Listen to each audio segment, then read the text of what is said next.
un grandísimo honor. Y estamos aquí, en esta casa, que siempre es un placer vivir, en pleno corazón del Cap y Casal. Vamos, más en el corazón del Cap y Casal no se puede estar. Bueno, Esta radio. cerquita del ayuntamiento estamos. Ahí enfrente.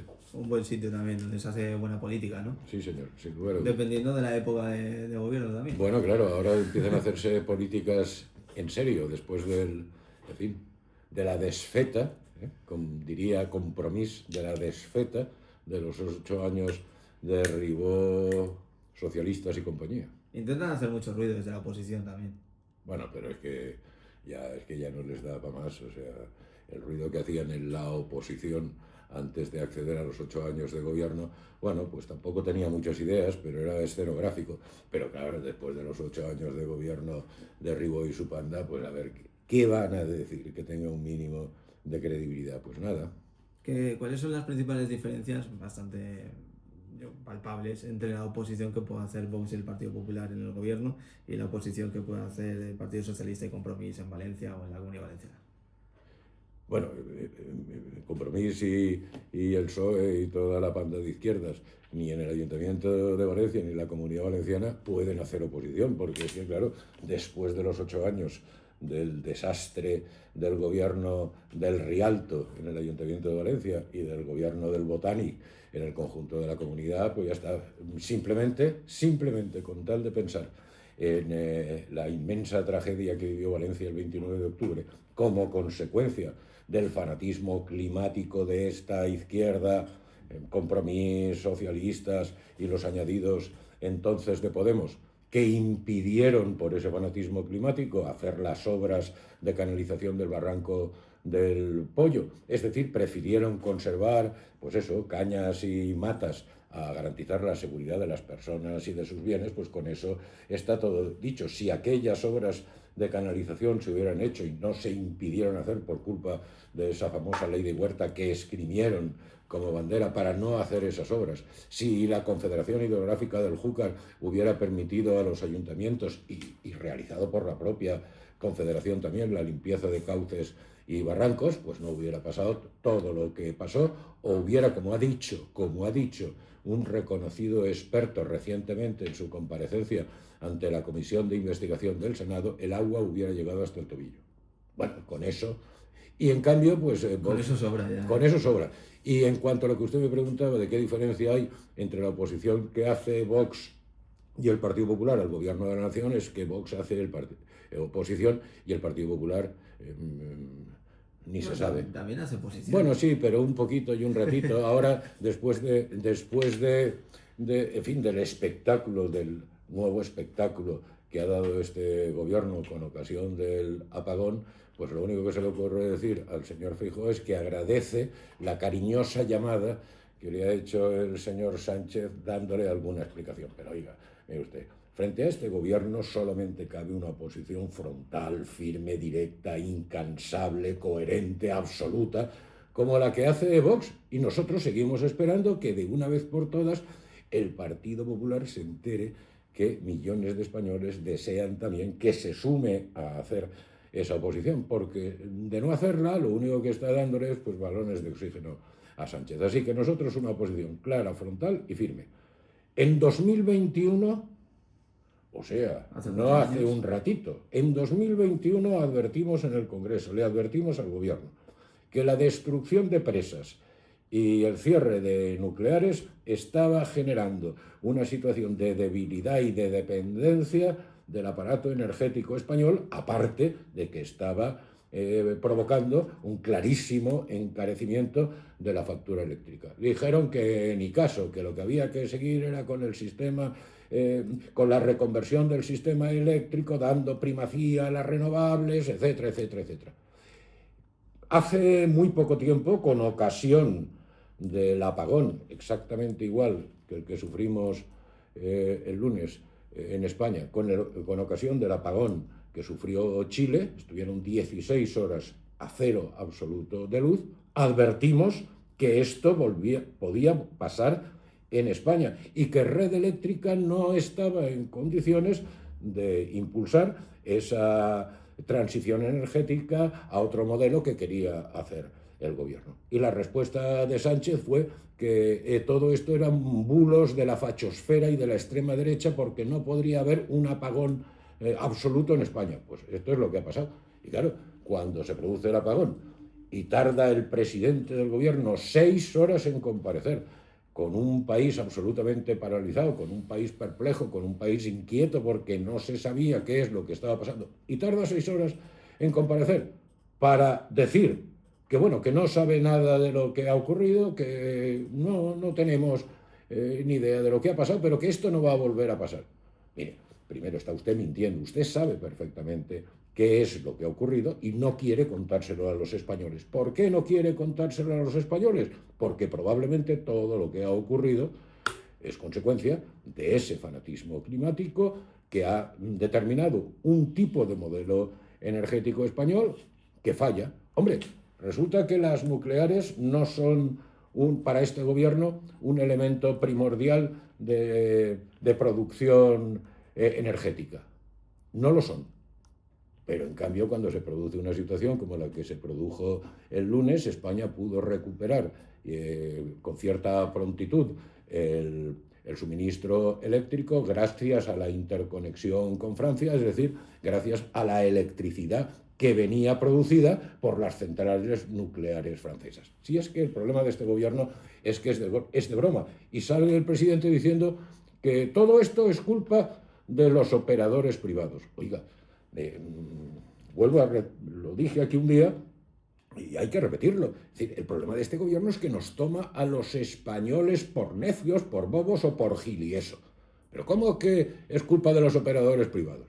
Red Eléctrica es una empresa participada. El presidente de Red Eléctrica, la presidenta en este momento, es una exministra socialista. En el Consejo de Red Eléctrica hay una exdiputada socialista y un exdirector general de Zapatero. El anterior presidente de Red Eléctrica fue otro exministro socialista. ¿Pero cómo que los operadores privados?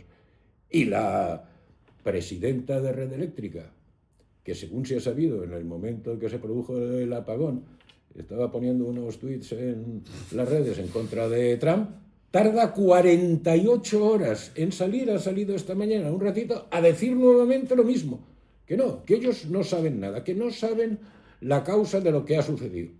Pero que no va a volver a suceder. Oiga, pero los toman ustedes por necios, por bobos a los españoles. ¿Cómo dice usted que no va a volver a suceder si está diciendo que no sabe cuál es la causa de lo sucedido?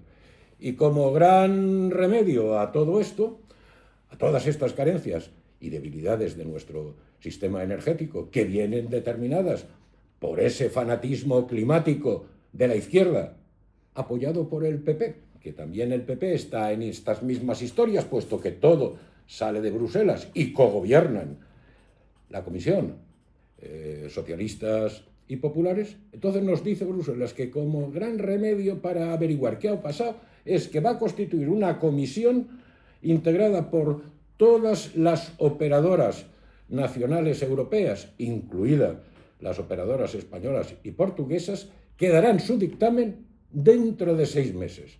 Oiga, pues qué bien, ¿no?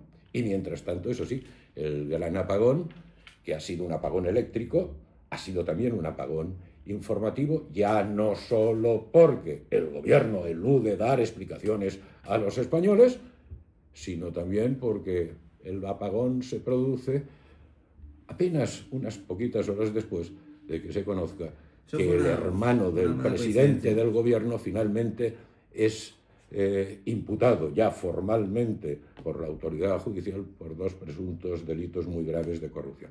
Pues este es el país que tenemos, y frente a este país que tenemos, solo queda Vox haciendo una oposición firme, clara, frontal y directa. A ver si el PP, ahora que están tan cerquita de aquí, terminando su Congreso Europeo, ese Congreso del PP europeo, que sigue compartiendo con los socialistas la determinación de todas las políticas de la Unión Europea, que están arruinando a los agricultores, a los empresarios españoles, a los trabajadores, dificultando la vida de los jóvenes, etcétera, etcétera, etcétera. Pues a ver si ese PP, que ahora está aquí en Valencia terminando su Congreso Europeo, al menos la facción española de ese PP europeo se entera que hay que hacer oposición a Sánchez.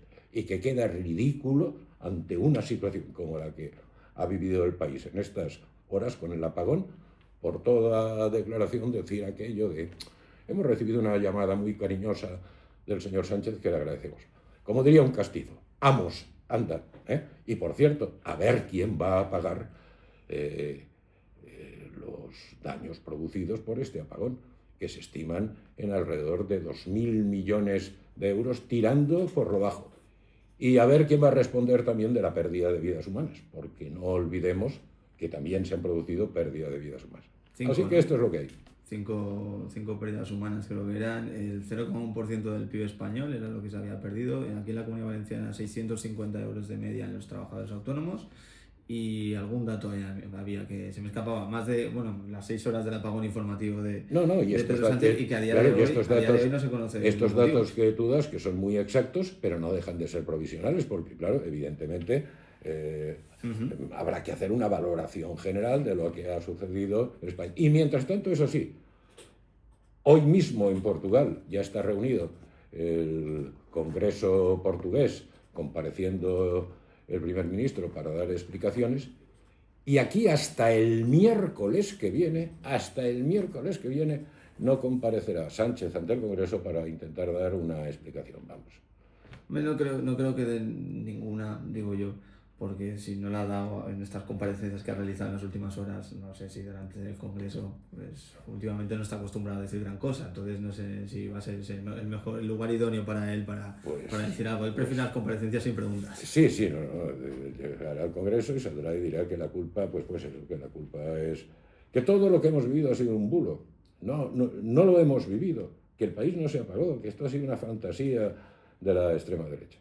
Y volverá a decir que no va a volver a suceder nunca más y volverá a no explicar las causas que conoce perfectamente de lo que ha sucedido y volverá a no rectificar su política de fanatismo climático y volverá a dejar a España en manos de un sistema en el que el 80% son renovables en detrimento de otro tipo de energías como la nuclear, que es segura y que es barata y que por tanto hace mucho más barata la factura eléctrica para los ciudadanos, y desde luego no anunciará la reducción de los numerosísimos impuestos sobre la electricidad que encarecen esa factura que recibe cada español en su casa a fin de mes, y etcétera. No habrá pasado nada. Pero claro, ya es hora de que en España pasen cosas, porque desde luego lo que no podemos seguir aguantando es un gobierno que en este momento ha prostituido por completo al Estado, ha colapsado al Estado, porque ha puesto al Estado exclusivamente a trabajar en defensa de Sánchez frente a la corrupción que le acosa, y eso es lo que no puede ser. ¿Cómo se podría evitar que sucediera de nuevo? Porque esta mañana yo escuchaba a un experto que habló ayer en el radio por la tarde, que decía que esto, pues en teoría, pues en las próximas horas, que se refería al día de hoy o por ejemplo al día de mañana, que no iba a volver a suceder según este experto. Pero ¿cómo se podría evitar? Porque claro, ahora uno puede ir con la sensación de que sube en el ascensor para llegar a su casa y se puede quedar atrapado porque se va de repente otra vez la luz. No, es que, en fin, ojalá no suceda, pero es que puede volver a suceder. ¿Por qué puede volver a suceder? Uno, porque el sistema sigue siendo, las características de nuestro modelo energético siguen siendo las mismas y no hay ninguna intención de rectificarlas por parte del gobierno. Es decir, las nacidas de ese fanatismo climático que hace que determinadas energías seguras y baratas estén eliminadas. Destrucción de presas, cierre de nucleares. En segundo lugar, porque no se sabe la causa, y entonces por mucho que el señor Sánchez o la señora Corredor, presidenta de Red Eléctrica, o el Sum Córdoba del vocerío socialista diga, no, esto no va a volver a pasar, bueno, pues será porque usted lo dice, pero si ha pasado y el marco general sigue siendo el mismo y se desconoce cuál ha sido la causa, pues puede volver a pasar. Es decir, el intento permanente de engañar a la gente, y esto es lo que, por tanto, ¿qué es lo que hay que hacer? Pues lo que hay que hacer es, cuanto antes, en fin, jubilar democráticamente en las urnas a este gobierno. Es que la situación general de España ya es insostenible, es decir, en todos los órdenes, en el orden político, en el orden ético, en el orden moral, en el orden económico. Es decir, No tenemos un gobierno, tenemos un gobierno de pacotilla, una banda que está sentada en el Consejo de Ministros que lo único que está preocupada es estrictamente de mantener sus sillones y de mentir a los españoles y de insultar a cualquier voz crítica y de amenazar a los jueces y de intentar, en fin, coartar la libertad de expresión, la libertad de pensamiento, la libertad de prensa y de utilizar en beneficio propio y en la defensa exclusiva de Sánchez todos los instrumentos del Estado, como la Fiscalía General o la Abogacía del Estado o el Tribunal Constitucional. En fin, esto es lo que no puede seguir pasando. Es preciso recuperar un proyecto de nación, es preciso recuperar y sanear nuestra democracia, garantizar la libertad. Y eso solamente se puede hacer movilizando cada vez más a la opinión de la calle, a la opinión nacional, a través de una alternativa patriótica, democrática y social como es Vox. Y que otros, que también son necesarios, y me estoy refiriendo a los señores del PP que se están terminando de reunir en este momento en Valencia, pues que otros se enteren ya de una vez que frente a Sánchez no caben complejos, monsergas, tibiezas, ni ahora sí, ni ahora no, y voy a hacer oposición, pero la puntita nada más. No, aquí ya no estamos en situación de la puntita nada más. ¿Qué más puede pasar? Porque en teoría este gobierno no tiene intención, tiene la intención de seguir gobernando o lo que hagan durante los próximos 2 años. ¿Qué más puede pasar, no? Porque ya hemos pasado demasiadas cosas como para seguir sufriendo, ¿no? No creo que sea lo mejor para todos. Pues puede pasar que si ya es absolutamente inasumible para cualquier gobierno que el hermano del presidente esté imputado por delitos de corrupción, puede pasar ahora mismo también que esa misma suerte corra la esposa del presidente. Y claro, ya tenemos al fiscal general en la situación en la que está, que es inasumible y que en cualquier otro país hubiera terminado la caída del gobierno. Son tantos asuntos ya que algún día los cálculos de resistencia a toda costa es a costa del interés general y a costa de los españoles de Sánchez, pues salten por los aires y no tengan más remedio que convocar elecciones anticipadas. Porque esto ya no tira más y esto está acabado. Pues nos quedamos con eso, que esto ya... Esperemos, el programa también se está acabando, así que aprovecho esa última frase de Ignacio para darle las gracias por su presencia aquí. Mañana festivo, el Día del Trabajador. Creo que los trabajadores nos lo merecemos, ese día, ese reconocimiento. Y muchísimas gracias a los oyentes por haber estado al otro lado. Muchísimas gracias, como siempre.